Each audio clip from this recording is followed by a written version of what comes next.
అసలు ఈ FTL full tank level ఎలా డిసైడ్ చేస్తారు, బఫర్ జోన్ ఎలా డిసైడ్ చేస్తారు? నేను ఒక ఆర్డినరీ ఒక మిడిల్ క్లాస్ పర్సన్, నేను ఒక వెంచర్లో ప్లాట్ కొనాలనుకుంటే నాకు ఎలా తెలుస్తుంది సార్ అది ఎఫ్టిఎల్లో ఉందా బఫర్ జోన్లో ఉందా? So how do I know, how to identify అసలు ఏంటి, how do you define FTL అంటే ఎలా డిఫైన్ చేస్తారు, బఫర్ జోన్ అంటే ఎలా డిఫైన్ చేస్తారు? ఇప్పుడు చెరువులో వర్షం వస్తుంది సార్, వర్షం వచ్చినప్పుడు చెరువులో వాటర్ అంతా కూడా వచ్చి చేరుతుంది. చేరినప్పుడు ఆ చెరువులో వాటర్ ఏదైతే హోల్డింగ్ కెపాసిటీ ఉంటుందో దానికి ఒక మనం అలుగు బారుతుంది అంటాం. మనం జనరల్గా ఒక లెవెల్ తర్వాత అలుగు బారుతుంది. అలుగు బారి ఆ వాటర్ అక్కడి నుంచి నెక్స్ట్ చెరువుకి ఒక నాలా ద్వారా లింక్ అయ్యి వెళ్తుంది అన్నమాట. ఆ అలుగు లెవెల్ ఏదైతే ఉందో దాన్నే మనం ఎఫ్టిఎల్గా తీసుకుంటాం. ఈ ఎఫ్టిఎల్ అనేది మన మెమోయిర్స్, చెరువుల మెమోయిర్స్ కూడా దాంట్లో వాటిలన్నింటిలో కూడా క్లియర్గా స్పెసిఫై చేస్తున్నాయి అనమాట. అంటే మన హిస్టారికల్ డేటాలో కూడా ఉన్నాయన్నమాట. సో ఉండి దీనికి కూడా మనకి ఏంటంటే ఈ చెరువు ఎఫ్టిఎల్, సపోజ్ ఇప్పుడు మీకు గండిపేట ఉదాహరణ నేను చెప్తాను. గండిపేటలో దాని FTL is 1790 feet above sea level అనమాట. మీన్ సీ లెవెల్ కన్నా 1790 ఇస్ అక్కడ ఉన్నటువంటి ఇదనమాట. సో దాన్ని ఎప్పుడు డిఫైన్ చేశారు? 1920లో చెరువు ఎప్పుడైతే ఫామ్ అయిందో అప్పుడే తయారు చేశారు. అప్పటి నుంచి ఉంది 1790. అక్కడ మీరు వెళ్ళి చూస్తే కనుక ఆ పోల్స్ కూడా కనబడతాయి అనమాట. స్టిల్ వ్యాలిడ్ ఇప్పుడు ఇంత డెవలప్మెంట్ వచ్చాక కూడా ఎఫ్టిఎల్ వ్యాలిడేనా? అదే వ్యాలిడ్ ఉంటుంది. ఎందుకంటే అది ఆ వేరు అదే ఉంటుంది. ఆ వేరు అక్కడ కట్టినటువంటి ఆ చెరువు కట్టినప్పుడు దానికి ఉన్నటువంటి వేరు ఒకటి ఏదైతే ఒక బ్యారియర్ లాంటిది కట్టారో ఆ బ్యారియర్ అయితే మార్చలేదు కదా, అదంతే ఉన్నది. సో దాని వ్యాలిడ్ అవుతుంది. దాని చుట్టూ కాంటూర్స్, అంటే కాంటూర్ అంటే ఏంటి సార్? జాగ్రత్త మనం చూస్తే కనుక ఇది ఒక లైన్ జాయినింగ్, మ్యాప్ లో line joining features of equal altitude, అంటే సేమ్ హైట్ ఉంటే కనుక దాన్ని కాంటూర్ అంటాం. సో ఇప్పుడు ఆ 1790 కాంటూర్ దాకా ఉన్నటువంటి ఆ పక్కన అన్ని 1790 లోపల ఉన్న ఫీచర్స్ అన్నింటిలో కూడా సబ్మర్జ్ అవుతాయి నేచురల్ గా. ఫుల్ ట్యాంక్ వస్తాయి. కొంచెం ఎత్తు ఉంది అనుకోండి, అక్కడ పక్కన 1792 హైట్ ఉంది అనుకుందాం, 1792 1795 ఉంది అక్కడ, ఇది సముద్ర మట్టానికన్నా ఎక్కువ ఉంది ఉన్నప్పుడు అది సబ్మర్జ్ అవుతుంది. ఎందుకంటే ఇది 1790 దాకే అక్కడ సబ్మర్జ్ అవుతుంది.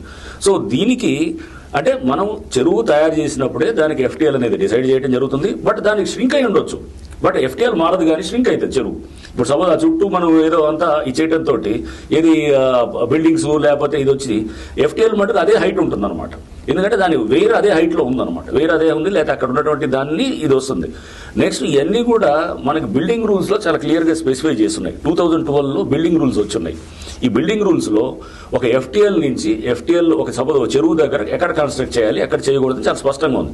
అంతకుముందు కూడా అంటే బిల్డింగ్ రూల్స్ రాకముందు కన్స్ట్రక్ట్ చేసిన వాళ్ళు ఉంటారు, వాళ్ళ సంగతి ఏంటి అనేది వస్తుంది. అంతకుముందు కూడా ఎప్పుడు కూడా చెరువులో ఎక్కడ కూడా కట్టడం అనేది చేయకూడదు అనేది చాలా స్పష్టంగా ఉన్నాయన్నమాట. ఇప్పుడు మన గ్రామాల్లోకి వెళ్తే అక్కడ కూడా మనకి చెప్తారు చెరువులో కట్టడం అనేది నిషేధం. చెరువు లోపల ప్రైవేట్ ల్యాండ్ ఉండడానికి వీల్లేదు. ప్రైవేట్ ల్యాండ్ మీరు అంటారు. ఇప్పుడు నేను చూశాను, ఏది పట్టా ల్యాండ్ ఉంది మాదని చెప్పి మేము పట్టా ల్యాండ్ ఉంది అంటారు, మీరు లేదని అన్నారు. పట్టా ల్యాండ్ ఉండొచ్చు, చెరువులో పట్టా ల్యాండ్ ఉంటుంది. పట్టా ల్యాండ్ ఉంటే కనుక అంటే చేసే టిపికల్ అంటే చేసేటటువంటి సిస్టమ్ ఎలా ఉంటుందంటే చెరువులో పట్టాలు ఇస్తారు. ఎందుకు ఇచ్చేవాళ్ళు పట్టాలు? చెరువులో నీళ్లు లేనప్పుడు డెడ్ స్టోరేజ్ అంటే షికమ్ ల్యాండ్ అంటాం, అది తక్కువ ఉన్నప్పుడు అప్పుడు అక్కడ పట్టాలంటే మొత్తం నీళ్లు లేవు. ఆ టైంలో నేను వ్యవసాయం చేసుకోవచ్చు, నేను అగ్రికల్చర్ చేసుకోవడానికే ఆ పట్టా ఇచ్చారు. అంతేగాని అగ్రికల్చర్ చేయడు కదా. ఎగ్జాక్ట్లీ. అంటే ఇప్పుడు అందరూ క్లెయిమ్ చేసి నాకు పట్టా ఉందంటారు. పట్టా ఉండొచ్చు, పట్టా easement for agriculture, not for raising structures. చాలా స్పష్టంగా బిల్డింగ్ రూల్స్ లో ఉంటాయి అనమాట. అక్కడ ఎన్కన్వెన్షన్ కట్టకుండా కావాలంటే తోట వేసుకోవచ్చు. ఎగ్జాక్ట్లీ, తోట వేసుకోవచ్చు. దాన్ని కూడా ఫీచర్స్ మార్చకూడదు, అంటే దాని ఏదో హైట్ లేపి అని చేయకూడదు. అది అక్కడ దాన్ని ఎక్కడ గ్రావెల్ వేసి మట్టి వేసి దాన్ని లేపి హైట్ లేపి ఎక్కడ కూడా ఎటువంటి ఆల్టరేషన్స్ ఇన్ ఎఫ్టిఎల్ గానీ, అంటే చెరువు మళ్ళీ ఫుల్ గా నిండినప్పుడు ఉండాలన్నమాట. దానికంటే ఎక్స్పాండ్ అవడానికి ఫ్రీగా ఉండాలి. ఆ వాటర్ చెరువుని ష్రింక్ కాకూడదు. చెరువు దాన్ని విస్తృతిని ఎక్కడ కూడా మనం మాన్యువల్ ఇంటర్వెన్షన్స్ తోటి అడ్డుకట్ట వేయకూడదు అనేది. బఫర్ జోన్ అంటే బఫర్ అంటే మీకు ఈ చెరువు ఒక్కొక్క చెరువు ఏరియా బట్టి ఉంటుంది. సపోజ్ దానికి ఒక 25 acres చెరువు ఉంది అనుకోండి సార్, దాని buffer zone will be some ఎంత 30 meters ఫ్రమ్ ఏది ఎఫ్టిఎల్ అని అంటారు అనమాట. ఎఫ్టిఎల్ కాంటూర్ ఇచ్చారు కింద చెప్పారు 1790 ఉంటుంది, దాని నుంచి ఒక 30 meterలు వెళ్తుంది అనమాట. అదే సపోజ్ ఇంకొక అంటే చెరువు విస్తీర్ణత బట్టి ఉంటుంది, బట్ బై అండ్ లార్జ్ చెరువులకి 30 meters దాకా ఇస్ ద బఫర్ జోన్ అనమాట. ఇవన్నీ కూడా ఏం చేశారు, హెచ్ఎండిఏ ఆల్రెడీ నోటిఫై చేసినవి కూడా ఉన్నాయి. ఎప్పుడు 2016లో చేసినవి ఉన్నాయి. ఇప్పుడు మనకు చెప్తున్నటువంటి ఏది మన కన్వెన్షన్ దగ్గర ఉన్న చెరువుది 2016లోనే నోటిఫై చేశారు.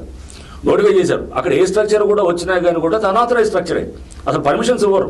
జిహెచ్ఎంసీ పర్మిషన్ లేదు, ఫర్ ఎగ్జాంపుల్ కన్వెన్షన్ పర్మిషన్ లేదు. మొత్తానికి లేదా అందులో కొంత పార్ట్ లేదా దేనికి అసలు. అంటే ఇప్పుడు మీరు ఎఫ్టిఎల్ తర్వాత బఫర్ జోన్ కొంత వరకే అన్నారు కదా, మొత్తం 10 ఎకరాలు ఉంటే 3 ఎకరాలు వాళ్ళు కట్టిన స్ట్రక్చర్ అంతా కూడా it is into the FTL లో ఉంది, బఫర్ జోన్ లో ఉంది. సో ఉన్నప్పుడు దానికి స్ట్రక్చర్ కే పర్మిషన్ లేదు.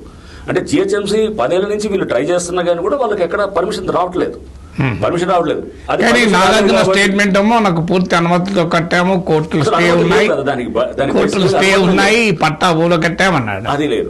దాని మీద కూడా మేము ప్రెస్ రిలీజ్ కూడా ఇచ్చాము హైడ్రా నుంచి కూడా. So which mentions clearly that 2014 లో ప్రిలిమినరీ నోటిఫికేషన్ వచ్చిన తర్వాత ఆ FTL దాని మీద వీళ్ళు దే వెంట్ టు ద కోర్టుకి వెళ్ళి కోర్టులో దాన్ని ఛాలెంజ్ చేసినప్పుడు కోర్టు సెట్ మీరు వాళ్ళ సమక్షంలో మీరు సర్వే చేయండి అని చెప్తే మళ్ళీ సర్వే చేసి 2016లో FTL నోటిఫై చేశారు. ఫైనల్ నోటిఫికేషన్ అనమాట. నోటిఫై చేసిన తర్వాత ఆ తర్వాత కూడా వాళ్ళు సివిల్ అక్కడ ఏది లోకల్గా ఉన్నటువంటి కుకట్పల్లి కోర్టులో ఫైల్ చేశారు. బట్ అది కోర్టు నడుస్తూనే ఉంది. ఆ కేసు అది అప్పటి నుంచి నడుస్తుంది. డిస్మాంటిల్ చేయొద్దని ఎక్కడా లేదు.